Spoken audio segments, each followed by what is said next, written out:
I think one of the things that I'd like to first start off and tell you is that last year, Nationwide won the Learning Strategy Award, the Editor's Choice Award at the Learning Gala that was last night.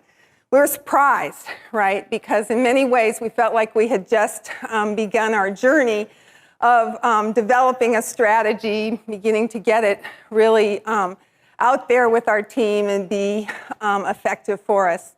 This year, we won the Learning Execution Editor's Choice Award, which felt a lot better to me, because I think we've really spent this last year putting our strategy into action. So I'd really like to talk to you about that and share that journey with you today as we meet and talk together. So one of the things that is very important, I think, for you to understand just a little bit about is who Nationwide is. And all of you know us as Peyton Manning, probably, and Nationwide is on your side. And the jingle, there's a few other things. One of the things is that we're a mutual company, which many of you may not be so familiar with that business model. But basically, we see our customers as members. So member value is a really important theme at Nationwide in what we do. The other thing is to know about our learning organization, and I don't know how many of you are in this situation, but we are very, very decentralized in terms of learning. We have 500 learning professionals in 20 learning organizations across Nationwide. So right there, you can see that we have a challenge in many ways in coming up and delivering a unified learning strategy. So we've done a lot of things. We kind of turned it upside down in many ways and didn't start with strategy. We've been working on getting to that point for a number of years. But we started with a much more tactical approach than that in order to build engagement and adoption across our organizations. So everything kind of had to be grassroots, if you will. It couldn't be from the top. There wasn't an enterprise learning organization to just say, you're going to do it, and we don't care whether you like it or not. This is going to be our strategy. It's been a very collaborative process. I sit in the learning function that is within human resources. We are recognized as the enterprise learning organization. We're part of the talent organization effectiveness and diversity and inclusion group. So we run a group called the Nationwide Learning Leaders Council, which is the leaders of all of those 20 organizations. And that's really what we've used to kind of get this approach started. So I wanted to show you this timeline, which I call my strategy timeline. But you can see that many things on there didn't have a whole lot to do with strategy until pretty recently. One of the things that we did early on was build what we called a learning architecture. We started, the enterprise team that I'm part of originally was the learning team for the IT organization, which within an insurance company is a very insurance and financial group is a very powerful group. So we built some things like learning solution principles, things like total cost of ownership, speed to market, extensibility, scalability, user experience, things that we wanted all learning at Nationwide to target in order to be running like a business and also to create the desired learning experience that we really wanted everyone to have. We had learning levels that we targeted. One of the things that we found was that many of the learning solutions that were being designed we're using the wrong thing for the right type of learning, right? So we'd have people that said, oh, we want a CBT, but we really want them when they're done to be able to do some really advanced skill and do that very proficiently. Well, obviously, they weren't going to be able to do that by watching or participating in a 15-minute CBT. And then we defined a set of solution types ranging from classroom to job aids to performance support to e-learning, et cetera. But we defined that with fairly narrow edges so that we weren't just allowing anything to be built sort of free will and tried to kind of manage and govern that solution set. We've enhanced that over time. We've gotten a lot broader use across our organization. And a lot of that has to do with the Learning Leaders Council that you see there, and also a learning professional community that we built that's a SharePoint site, that's a community, that's a series of opportunities for them to get to know each other and learn from each other through Yammer, et cetera. So those have really kind of started that grassroots effort and have really driven a lot more consistency and quality control kind of across the company. In addition to that, we also built a knowledge base over the last couple years of learning standards. Standards, I know, are a dirty word in a lot of companies, but we use them just as guidelines to kind of define what is quality learning. We used a Yammer discussion board and base to gather lots of input from all those learning professionals across nationwide so that there was a high adoption rate once we rolled them out. They're not anything that would be earth-shattering to any of you. They're things like measurable learning objectives, adult learning principles, things that instructional designers and learning professionals are comfortable with, but we wanted to draw that box around good learning. We've done that, we've launched that. We also have a technology point of view and a learning point of view that we built as that learning leaders group. And then this year, we took that within our group and really built a learning strategy out of that that's now in the process, I'd say, of being adopted by the rest of the organization. So that's kind of the journey we've been on. We chose to start with the things that were a little closer to home. Sometimes saying that you have a learning strategy or a strategy of any kind, right, can be a bit intimidating. But by making it something that most of the ground level designers, facilitators, team members could relate to has really helped us on that journey. So basically our strategic goal now is that we're focusing on is to deliver and enable learning that enhances the learner experience while ensuring that our work positively impacts the value Nationwide provides to our members. So again, you see that mutual focus there. I'd say the key words there are learning experience, impact, and then value to our members. The basic of our strategy is very simple. This is a graphic we developed to kind of communicate it, but the standards, the architecture, all really build to personalized, engaging, and accessible and impactful learning that we drive throughout the organization. So, personalized, we want it to be relevant to the learner's role and needs or goals, okay? All four of these really stem from research on modern learning trends, right? We know today that learners want to be in control of their own development.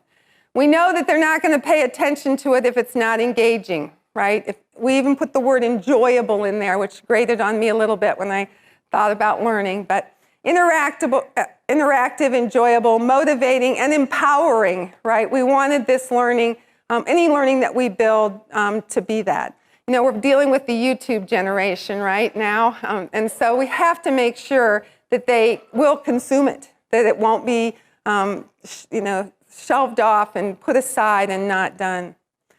We want it to be impactful. So one of the things that we've worked really hard at, and you'll see as I finish up here, you'll see that impactful not only means to the learner in terms of behaviors, but also to the organization and the company. We are a business, right? We want to tie and correlate any learning that we do to direct business impact, and that's a key part of our philosophy. And then accessible, if they can't find it, they can't easily use it, it's not curated for them, it's not readily available, they're probably not going to consume it, or they're going to go out and Google it themselves, right? So this is the inaction part, and you'll recognize many of these steps as being very similar to other learning models you've seen, from instructional design models like ADDIE to other business planning models that you might have seen. So we wanted these steps and these processes to be pretty common to people. We've spent a lot of time trying to get some synergy and a common approach to consulting across the learning professionals in our company. Let's not just take everything in the door and design and develop what is asked for by a customer, but let's really consult with them and make sure we're delivering the right solution for them. Prioritization. So we have an intake and demand process and a portfolio management process and a project management process within our team and really across most of the learning teams now. We're trying very hard to get to the point that we have a common learning portfolio across all these organizations so that we know that we're delivering the best for the dollar that Nationwide is putting towards learning. Designing, we have a lot of designers, we know how to build training, but let's design with the right end in mind, and let's do that based on consulting, not just on what we think or what the customer believes is the right approach. Marketing, let's make sure when we build something or we buy something or we create something that the organization knows about it.